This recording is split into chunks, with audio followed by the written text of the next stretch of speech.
저는 신학교에 2009년에 입학하고 목회자의 길을 포기해야겠다라고 생각한 게 한두 번이 아니었습니다. 입학 시험을 전략적으로 했기 때문에 아주 쉽게 대학에 들어갈 것으로 그렇게 생각을 했었습니다. 당시 26세부터 만학도 지원이 가능했는데 그 전년도 만학생 지원이 3명 중에 2명이었습니다. 그래서 일반 전형으로 가는 것보다 만학도 지원으로 하는 것이 더 쉽겠다 싶었습니다. 그런데 제가 지원한 그 해에는 3명 정원에 15명이 지원했습니다. 정원의 5배가 지원했던 거죠. 5명 중 1명만 입학할 수 있었는데 정말 하나님의 은혜로 입학할 수 있었습니다. 저희 아멘이라고 하셔서 감사합니다.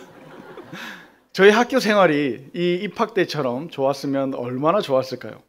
신학생의 길은 정말 어려웠습니다. 성경 시험을 쳤는데 내가 이렇게 하나님의 말씀을 몰랐던가 싶을 정도로 성적이 낮았습니다. 성적이 나쁘다는 것은 진급이 안 되는 것을 의미합니다. 저는 언제나 턱걸이로 한 단계 한 단계 간신히 올라갔습니다. 신학과 졸업시험도 그랬습니다. 10과목 중에 반 정도는 제 시험으로 간신히 통과했었습니다. 정말 간신히 졸업했습니다. 그런데 졸업이 끝이 아니죠. 신대원 입학시험이 기다리고 있었습니다. 신대원에도 진급을 위한 성경시험이 계속 있었습니다. 매주 쪽지 시험도 있었고 중간고사, 기말고사는 저를 정말 어렵게 만들었습니다. 다행히 졸업시험은 없었지만 그것보다 더 어려운 강도사고시가 있었습니다. 강도사고시를 합격하면 끝날 줄 알았지만 마지막까지 발목을 잡았던 목사고시도 있었습니다. 고비 때마다 나는 아무래도 목사로 부름받은 게 아닌가 보다 하는 생각을 느끼며 정말 포기하고 싶었습니다. 그러다 보니 여기까지 하나님의 은혜로 간신히 사역하고 있습니다. 이제 목사도 되었으니 시험이 없으니까 이제 좀 살만하겠다 싶었는데 이제는 학교 시험과는 비교할 수 없는 진짜 시험이 기다리고 있었습니다. 가는 교회들마다 저를 쫓아내는 겁니다. 저는 이스라엘 초대왕 사울의 심정을 정말 완벽하게 이해합니다. 사무엘상 18장 7절에 사울이 죽인 자는 천천히요 다윗은 만만히로다 하는 찬양을 들어보셨습니까? 사울은 속 좁은 사람이 아닙니다. 그냥 일반적으로 지극히 평범한 사람입니다. 누가 나보다 잘한다는 말만 들으면 바로 쫓아냅니다. 다시 말씀드리지만 잘한다는 말을 들으면입니다. 잘한다는 게 아닙니다. 실제로 잘하는 건 하나도 없는데 잘한다는 평가가 있으면 그냥 그런 말이 듣기 싫은 겁니다. 나만 잘해야 되고 나만 잘한다는 평가를 받아야 되는데 나보다 좋은 평가를 받는 사람은 그냥 싫은 겁니다.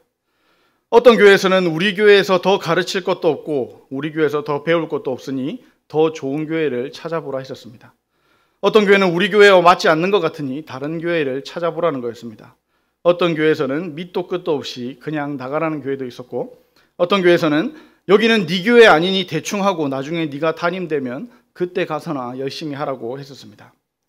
저는 그분들이 잘못됐다고 생각하지는 않습니다. 다만 동역자 의식이 없는 그런 부분들은 안타깝다고 생각할 뿐입니다. 그래서 나가라는 말을 들을 때마다 내가 믿음 좋은 청년으로 혹은 믿음 좋은 집사로 봉사를 했어도 이런 평가와 이런 말을 들었을까 하는 생각과 함께 목회자의 길을 포기해야겠다고 생각했었습니다. 그러던 중 목사로 마지막이라 생각하고 온 곳이 바로 여기 샘물교회입니다. 그러니 꼭 부탁드리고 싶은 게 있습니다. 저 잘하는 거 하나도 없습니다. 그건 누구보다 제가 제일 잘합니다. 늘 부족함을 느끼고 늘 부족함을 느끼기에 더 열심히 하려고 하지만 늘 일을 다 마치고 나면 이번에도 역시나 부족했다는 것을 아주 많이 느낍니다.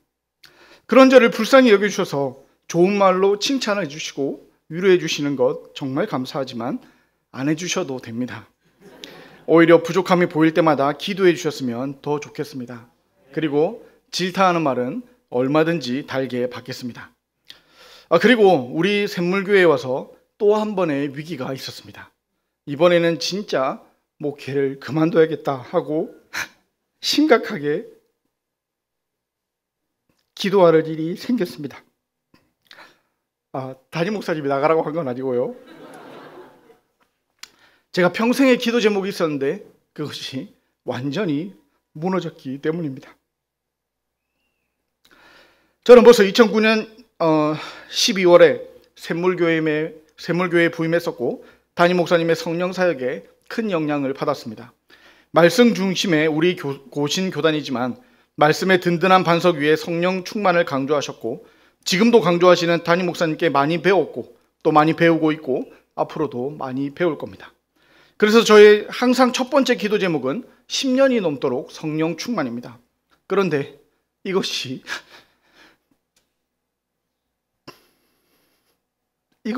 무너질 겁니다.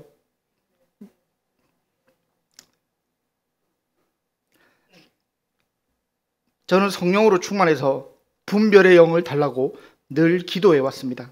이것은 설교 준비를 하고 성도와 교제를 하고 교회를 지켜나가기 위해서 꼭 필요한 것이라고 생각했었습니다. 그런데 이 기도가 저의 이 10년이 넘도록 오랜 기도가 완전히 산산조각이 나버린 겁니다. 신천지에 빠진 사람이 교회에 있었는데도 전혀 분별하지를 못했습니다. 그래서 먼저는 목사로서 여러분 앞에 정말 죄송합니다. 그리고 하나님께도 죄송합니다.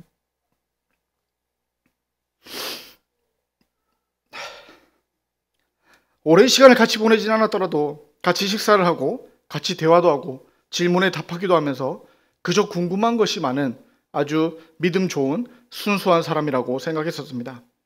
제 설교가 좋다며 설교를 할 때마다 원고를 복사해달라는 말에 끝없이 교만해졌던 저를 발견하면서도 전혀 몰랐습니다. 아니 어쩌면 모른 척하고 싶었던 것 같습니다.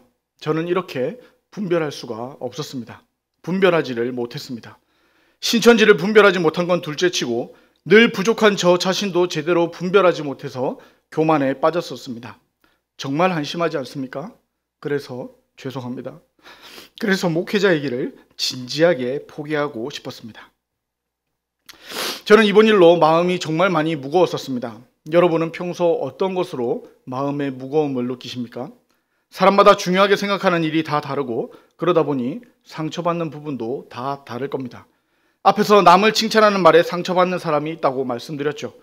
그런 사람들을 많이 만나다 보니 저는 저를 칭찬하는 말을 들으면 상처까지는 아니지만 많이 겁이 납니다. 여러분은 어떤 일에 민감하시고 또 어떤 말에 마음의 상함을 경험하십니까? 가슴에 비수가 꽂혀서 아직도 잊지 못할 상처가 있으신 분 계십니까? 절대로 회복할 수 없을 것 같은 상처가 있다고 생각하시는 분이 여기 계신지도 모르겠습니다. 반대로 무너진 마음이 다 회복되신 분도 있을 겁니다.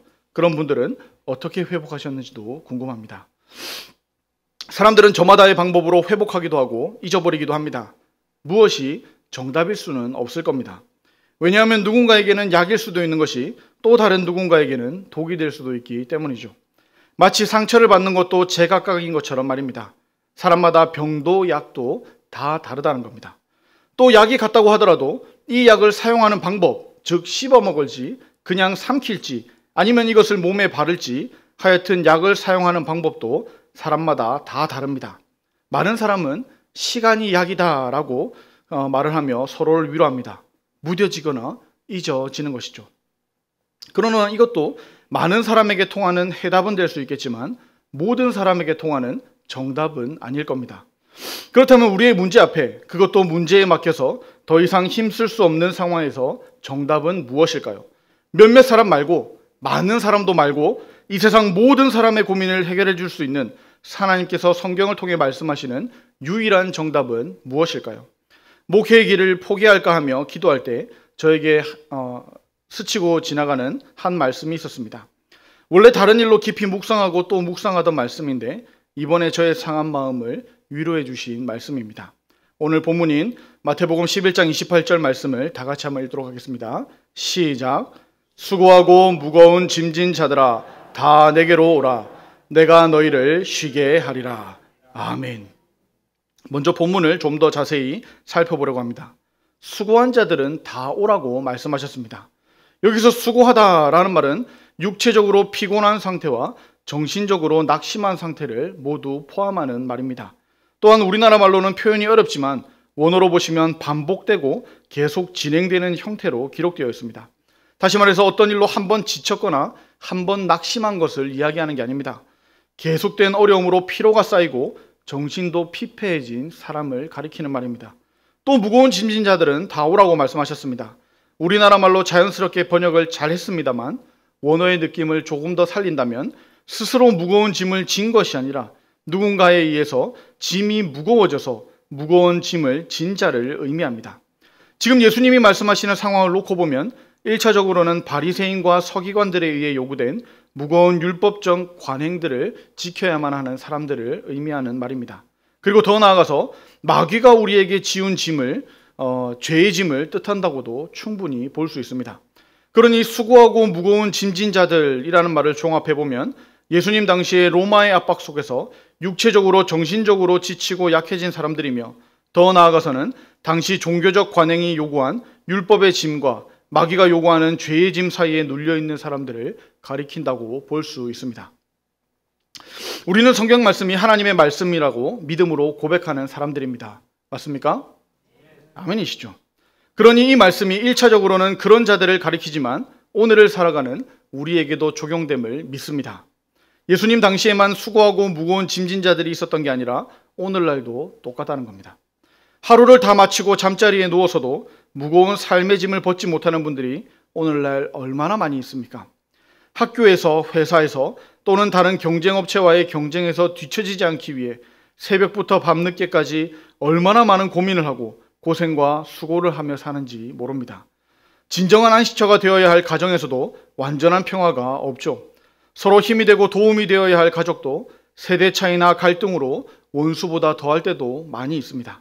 그뿐만이 아니죠. 우리가 사는 시대는 예전보다 점점 더 빨리 변화하고 있습니다. 더 크게, 더 많은 경쟁을 요구하는 각박한 시대에서 우리는 늘 긴장하고 지친 삶을 살아가고 있습니다. 그렇다고 우리가 최선을 다한다고 해서 우리의 기대만큼 결과가 따라주는 것도 아닙니다. 만약에 우리가 노력한 만큼은 확실하게 열매가 맺힌다면 그것을 위해서라도 우리는 힘낼 수 있을 겁니다. 그러나 우리가 늘 경험하는 것이지만 결과는 언제나 우리의 기대를 저버립니다. 그래서 열심히 하면 열심히 하는 사람일수록 실망과 허탈함에 몸과 마음은 더욱 지쳐갈 뿐입니다. 교회도 그렇죠. 나를 구원해 주신 은혜에 감격하며 감사하는 마음으로 충만해야 되는데 이것을 늘 잊어버립니다. 삶의 우선순위에 하나님을 1번으로 놓아야 하는데 자꾸 하나님을 뒤쪽으로 밀어버립니다. 하나님보다 더 급한 일이 생기고 하나님보다 더 중요한 일이 생기고 하나님보다 더 귀한 일이 계속 생겨납니다. 처음에는 하나님께 죄송한 마음이 들었는데 나중에는 하나님이 부담스러워집니다. 하나님이 귀찮아지는 겁니다. 차라리 하나님 없이 사는 게 마음이 더 편할 것이라는 결론을 내리기도 합니다. 부담스럽다 못해, 귀찮다 못해 이제 하나님이 싫어지는 것이죠. 이것이 마귀가 우리에게 지은 죄의 짐일 가능성이 매우 높습니다. 이런 마음의 기아 상태, 영혼의 아사 상태의 우리를 포함하여 예수님은 말씀하십니다. 다 내게로 오라, 내가 너희를 쉬게 하리라. 예수님은 그런 사람들까지도 다 내게로 오라고 말씀하십니다. 예수님께 나아가면 예수님이 어떻게 해주신다고 말씀하십니까? 쉬도록 만들어 주신다는 겁니다. 오늘 설교 제목을 다 내게로 오라라고 잡았지만 사실 오늘 본문에서 가장 강조된 말씀은 내가입니다. 내가, 즉 예수님께서 직접 예수님께서 손수 안식을 주시겠다고 약속하시는 겁니다. 그러니 우리는 어떨 때 안식을 얻을 수 있습니까? 예수님께 나아갈 때입니다. 수고하여 몸과 마음이 끝장이 났어도 한 걸음도 뗄 수 없을 정도로 숨막히는 무거운 짐을 지었어도 예수님께로만 가면 된다는 겁니다. 진정한 쉼은 다른 곳에 있지 않습니다. 진정한 안식도 다른 곳에서는 찾을 수가 없습니다. 예수님 위에 그 어떤 것도 우리에게 평안을 제공하지를 못합니다. 더욱 피곤하고 피폐해질 뿐입니다. 예수님은 오늘 본문 바로 다음 절인 29절에 쉼을 없는 예수님의 방법도 말씀해 주십니다. 그것이 무엇입니까? 예수님의 멍에를 매는 겁니다. 좀 이상하지 않습니까? 쉬려면 멍에를 벗어야 하는데 반대로 멍에를 매라고 말씀하십니다. 이게 무슨 말일까요? 많은 해석과 설명을 할 수 있겠지만 저는 간단히 이렇게 정의하고 싶습니다. 우리 붙어있는 이 말씀처럼 예수님의 멍에를 먼저 그의 나라와 그의 의를 구하는 겁니다. 예수님의 멍에를 매기 위해 먼저 우리가 가진 짐을 예수님 앞에 내려놓는 겁니다. 그게 무엇이든 상관없습니다. 누구든지 다 예수님께로 오라고 하셨듯이 어떤 짐이든지 그 짐이 무엇이든지 상관없다는 겁니다. 내가 지고 있던 짐이든 누군가가 나에게 지워준 짐이든 상관없습니다. 내가 지고 있는 것을 예수님 앞에 내려놓고 예수님의 멍에를 메면 됩니다. 30절에서 예수님은 예수님의 멍에가 가볍다고 설명해 주십니다. 그러니 우리는 예상할 수 있죠. 우리의 걱정, 근심, 좌절, 실망이 바뀌는 겁니다. 경제적인 부분이 인생 최고의 짐이라고 생각하는 분이 계십니까? 저도 이 짐의 무게를 잘 압니다.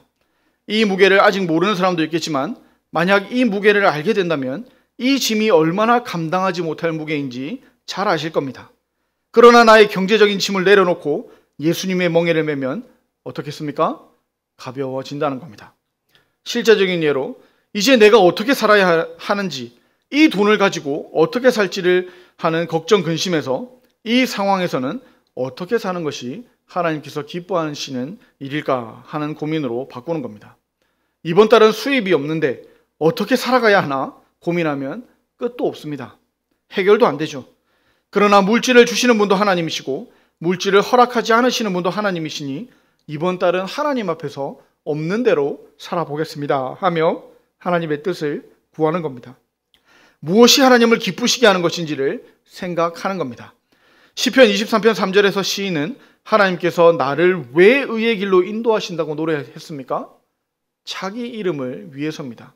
다시 말해서 하나님의 이름을 위해서 우리를 의의 길로 인도해 주신다는 겁니다. 하나님의 이름을 의지하고 사는 사람은 그냥 세상에서 혼자 살아가는 사람들이 아닙니다. 하나님의 자녀로 하나님의 이름을 나타내며 사는 사람들입니다. 하나님은 하나님의 크고 놀라우신 이름을 위해서라도 하나님의 자녀를 그대로 내버려 두지 않으신다는 겁니다. 혹시 누가복음 16장에 등장하는 거지 나사로와 같을지라도 하나님은 그 삶을 통해서도 영광 받으시는 분이십니다. 이 일에 사용된다면 당장에는 망한 것 같은 삶을 사는 것처럼 보일 수 있겠지만 하나님께 칭찬받을 만한 믿음과 인내로 끝까지 살아낸다면 그 누구보다 천국에서 상이 클 겁니다. 요즘에는 육체적인 피로보다 정신적인 피로가 더 큰 시대죠. 예전에는 정신병이라고 하면 무슨 큰일이 난 것처럼 여겼지만 요즘에는 마음의 감기라고 부를 정도로 흔하게 여기기도 합니다. 그러나 정신의 피로, 즉 정신이 피폐해지는 것은 경험하지 못한 사람은 상상하지도 못할 어려움입니다. 우울증에 걸려 자살하는 사람을 보고 나약한 사람이라느니 그렇게 자살하면 안 된다느니 하는 시절이 있었습니다. 그러나 요즘은 그렇게 말하지 않습니다. 우울증은 마음의 병이니 치료하면 나을 수 있다고 말합니다. 마치 암에 걸렸을 때 약을 먹거나 수술하면 낫듯이 우울증도 약이나 다른 치료법으로 낫게 한다는 겁니다. 이렇게 정신이 피폐해질 때도 예수님께 나와야 합니다. 우울증에 빠져 있으면 정말 끝이 없습니다. 하나님의 선하신 창조를 생각하며 가장 좋은 것을 주시는 하나님을 신뢰하며 하나님만 바라보는 겁니다. 그래야 할 때 무거운 상자를 들고 있는 것에서 빈 상자로 바꿔 들은 것을 넘어서 날개 달린 옷처럼 예수님의 멍에를 메면 하늘을 날아오를 듯이 기쁘고 평안이 임하게 된다는 말씀입니다. 앞에서 이단을 분별하지 못한 것으로 인해서 저 자신에게 실망과 좌절감이 몰려왔다고 말씀드렸습니다. 저는 이것을 하나님 앞에 내려놓고 기도했습니다. 하나님, 저는 또 성령 충만에 실패했습니다. 이 모자라고 부족하고 아무짝에도 쓸모없고 게으르고 악한 저를 어쩌면 좋겠습니까? 하고 기도했습니다. 정말 저의 모든 것을 다 내려놓고 기도했습니다. 자격이 없으니 목사를 하지 말라 하시면 이제는 정말 안 하겠다고 생각하고 기도했었습니다. 그랬더니 하나님은 저에게도 이렇게 말씀해 주시는 것 같았습니다. 네가 목사라는 짐까지 다 내려놓고 내 멍에를 메라. 그렇죠. 제가 교회에서는 목사지만 하나님 앞에서는 목사 아니죠. 그냥 하나님의 자녀일 뿐입니다. 그것도 그 누구보다 연약하고 그 누구보다 더 부족한 아직 덜 된 자녀일 뿐입니다. 얼마나 날아갈 것 같이 마음이 평안해졌는지를 모릅니다. 여러분 앞에서는 아직도 죄송한 마음이 있습니다. 그러나 이제 하나님 앞에서는 전혀 죄송하지 않습니다. 하나도 안 죄송합니다. 왜냐하면 저 역시 예수님이 필요한 하나님의 자녀 중 한 명이기 때문입니다. 여러분은 어떻습니까? 여러분은 어떤 문제로 고민하고 계시고, 어떤 문제로 낙심하시고, 어떤 문제로 근심하시고, 어떤 문제를 걱정하시며, 어떤 문제 때문에 좌절하십니까? 그게 무엇이든 상관없습니다. 그거 무엇이든 괜찮습니다. 그런 절망 앞에 아무것도 할 수 없는 자신을 발견하면 거기서부터가 시작입니다. 우리는 예수님이 필요한 존재들이기 때문입니다. 예수님 없으면 안 되기 때문입니다. 이것을 반대로 이야기하자면 우리는 예수님만 있으면 됩니다. 예수님이 함께 하시면 어떤 힘든 일도 이겨낼 수 있기 때문입니다. 이제는 내가 감당하지 못하겠다가 아니라 내가 이 상황에서 어떻게 하는 것이 예수님의 멍에를 매는 겁니까? 묻고 또 묻고 또 묻고 또 물어서 하나님의 답을 구하는 것이기 때문입니다. 육체적으로 힘든 분이 계십니까? 기도합시다. 먼저 그의 나라와 그의 의를 구합시다. 정신적으로 힘든 분이 계십니까? 기도가 안 되는 것 저도 경험적으로 잘 압니다. 혼자 이겨내려 하지 마시고 주변에 기도 요청하시고 도움을 받으시기를 바랍니다. 여러분은 혼자가 아닙니다. 믿음의 공동체인 교회로 부름을 받았다는 것을 꼭 기억하시기를 바랍니다. 영적으로 힘든 분이 계십니까? 그건 정말 기도할 때입니다. 기도 외에는 다른 방법이 없습니다. 기도하시며 나의 짐을 내려놓으시고 내가 지지 않은 남이 지어진 짐까지 다 뜯어내어서 내려놓으실 수 있기를 바랍니다. 예수님이 우리에게 주시고자 하는 멍에는 힘들고 어려워서 지치고 찌들게 만드는 그런 멍에가 아닙니다. 우리를 자유롭게 하시는 멍에이며 우리를 기쁘시게 하는 멍에입니다. 다 내게로 오라 내가 너희를 쉬게 하리라 하는 말씀 앞에서 예수님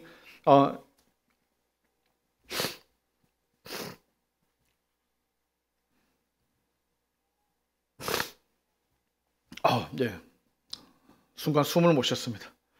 다 내게로 오라 내가 너희를 쉬게 하리라 말씀하시는 예수님 앞에서 만나는 저와 여러분들이 되기를 바랍니다. 이제 설교를 마무리하려고 합니다. 지난 2주를 보내며 여러 가지 일들로 몸은 피곤했지만 밤잠을 설칠 정도로 신경을 너무나 많이 썼었습니다. 그러나 이 문제가 제가 그리 신경 쓸 내용이 아니었다는 것을 설교 준비가 거의 끝나갈 때쯤 알았습니다. 성경 안에서도 이단들이 많이 나오기 때문이죠. 예수님은 마태복음 24장 5절에서 많은 사람이 내 이름으로 와서 이르되 나는 그리스도라 하여 많은 사람을 미혹하리라 하고 말씀하셨었습니다. 내가 재림 예수라고 외치는 사람이 우리나라에만 20명이 넘는다 하죠.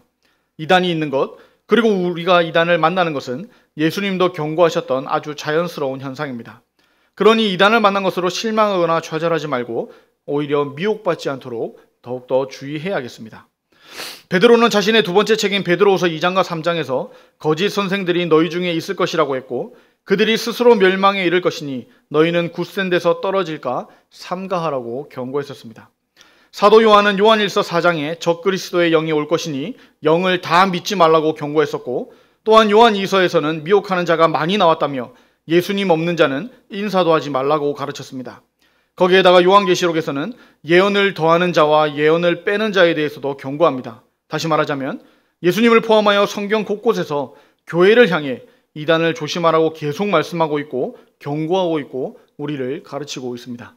그리고 무엇보다 사도 바울의 편지에는 이단에 관한 내용이 굉장히 많이 등장합니다.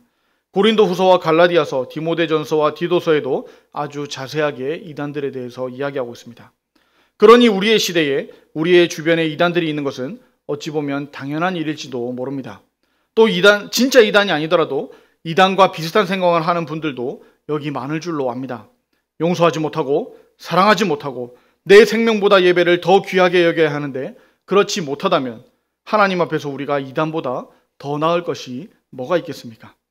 예수님도 마태복음 5장 20절에 너희 의가 서기관과 바리새인보다 더 낫지 못하면 결코 천국에 들어가지 못하리라 라고 말씀하셨습니다.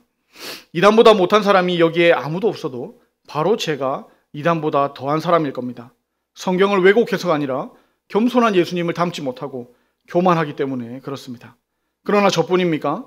말씀 앞에서 부끄럽고 나의 신앙생활이 부끄럽고 또 나의 교회 밖의 삶이 부끄럽다면 우리가 이단보다 더 나을 것이 뭐가 있겠느냐는 겁니다. 그러나 내가 이단보다 못하다고 생각하는 분이 있어도 괜찮습니다. 이 자리에 진짜 이단이 앉아 있어도 괜찮습니다. 오늘 본문에서 예수님께서 우리에게 해주신 말씀을 들으시고 예수님을 찾으시면 됩니다. 예수님께로 가면 됩니다. 예수님 앞으로 나아오면 됩니다.